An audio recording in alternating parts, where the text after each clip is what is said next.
Anne Gillian is a Hollywood star actress and a Broadway show also artist. She lives in San Fernando Valley in California. There is a church there called St. Francis de Sales Church. She's a member there. And so she's working out at the gym one day, and she discovers that she has a growth which shocks her and threatens her. So she makes an appointment to see her doctor. But on the way to the doctor, she stops by her church, she knows very well. And at the entrance to the church, there is an inscription. Now, she's seen that inscription hundreds and hundreds of times, but she's never once stopped to read it. But this time, she decides to stop and read it. And this is what it says. The same everlasting Father who cares for you today will take care of you tomorrow and every day.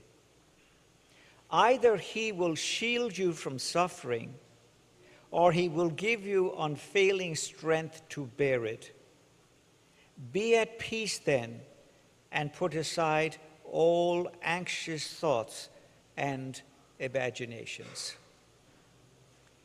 That is an extremely important inscription. Listen to it again. The same everlasting Father who cares for you today will take care of you tomorrow and every day. Either he will shield you from suffering, or he will give you unfailing strength to bear it. Be at peace then, and put aside all anxious thoughts and imaginations. These words seem to be pointed at her directly. And so she goes into church. She goes to the Blessed Sacrament Chapel, and there she kneels down and prays that God will give her the strength to understand and to accept the meaning of that inscription. 2 weeks later, she had major surgery, a double mastectomy. But what struck the doctors and the nurses was the calmness and security and attitude that she had throughout the whole process. And in fact, her demeanor and her calmness inspired many, many women who had to go through the same procedure.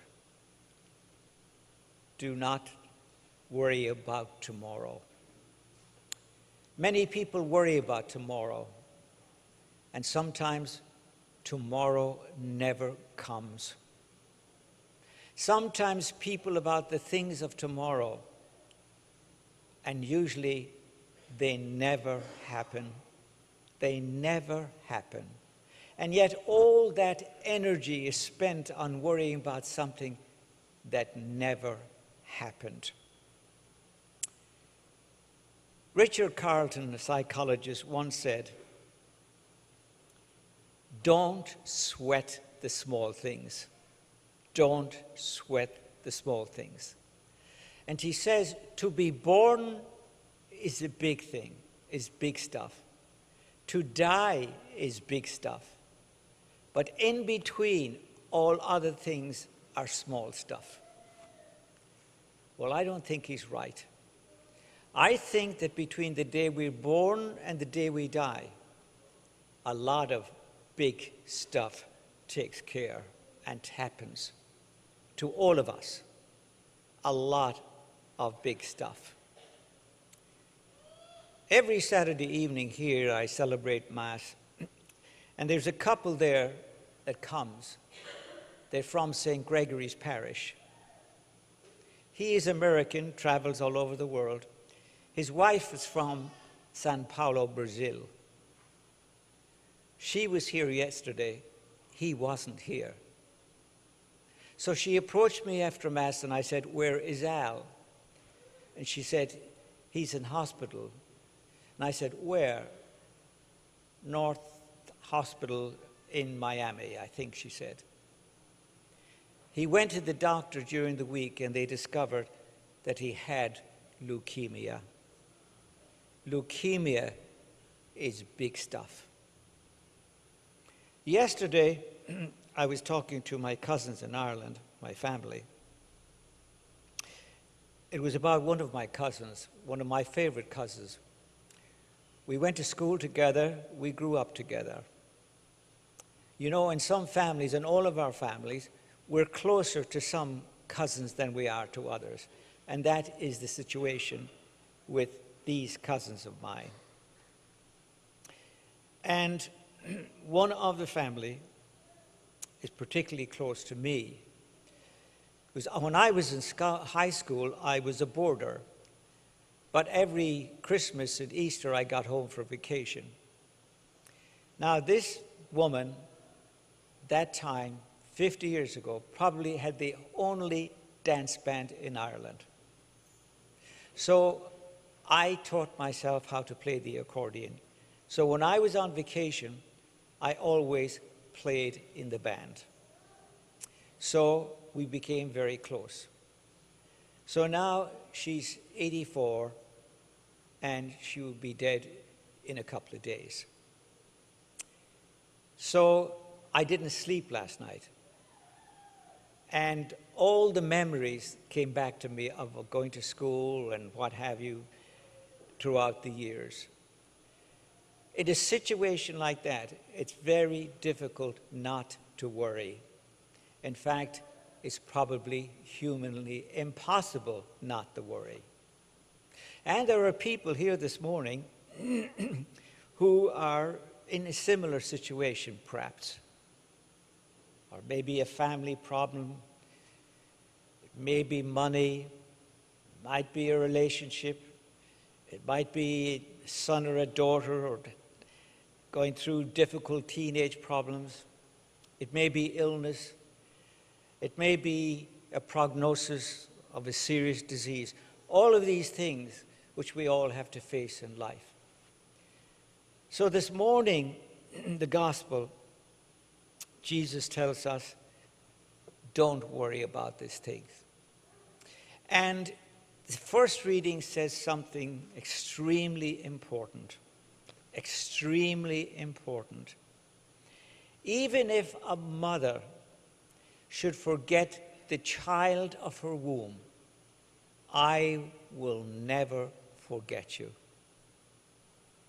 Now, there is no closer union or bond than that of a mother and a child. Extremely close bond. And yet, God tells us, but my bond with you is even greater, is even greater than the bond between a mother and a child. So therefore, don't become over-worried. I will take care of you. Just like I took care of that actress in San Fernando Valley in California. I took care of her because she put her faith and trust in me. I'm not a baseball fan, except when it comes to the World Series, I probably will watch. And I remember in 1973, the Mets were in the World Series. And I still remember some of the players like Tom Seaver, Bud Harrelson. And then they had this relief pitcher called Tug McGraw. And Tug McGraw is the father of Tim McGraw, whom I'm sure you all who that is. So now he's the relief pitcher. And a great batter comes up called Willie Stargell. Now, he is one of the most successful batters. And any normal person facing this batter would freeze, So he begins to think to himself, what am I going to do? And then he says to himself, 100 years from now, nobody will even know who I am or who Willie Stargill is. And with that kind of approach, he was able to pitch Stargill. See what he's saying? It's not the outside circumstances that bother us. It's the internal attitude. The internal attitude. The outside doesn't change. Stargill was still a great pitcher, a great batter, but it was the pitcher on his mind that had to solve the problem. And that's true of all situations. We must worship God, not mammon, not money. My cousin who is dying at the moment, money is totally out of the question. Money cannot help her. It cannot do anything for her. The only thing that can help her is God. And she has made that choice. I know. Extremely religious person, went to church every day of her life, said her rosary every day. She came, as I said to my family yesterday, she has been an inspiration for all of us. She had the faith. The great composer, Johann Sebastian Bach, lived to be 65 years. He had composed almost 1,000 compositions, 1,000 cantatas, so on and so on. For every Sunday in the Christian calendar, he had written music. And now, he's 65. He had 20 children. 20 children.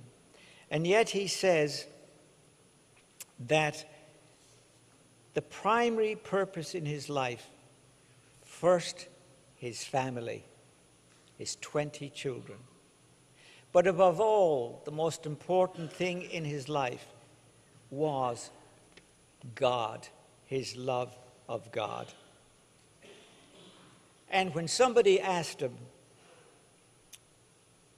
about his music, because you see, after every piece of music that he wrote, he would add at the bottom, in Latin, ad gloria Dei, to the glory of God.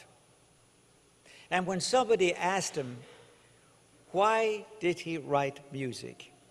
He said, simply and profoundly, the aim and final end of all music should be none other than the glory of God and the refreshment of the soul. There is a man who had a choice between God and money. He chose money. He chose money. And that's a choice that we all have in life. We all need money to survive and pay our rents and gasoline and what have you. But it becomes mammon when we dedicate ourselves totally and perpetually to money.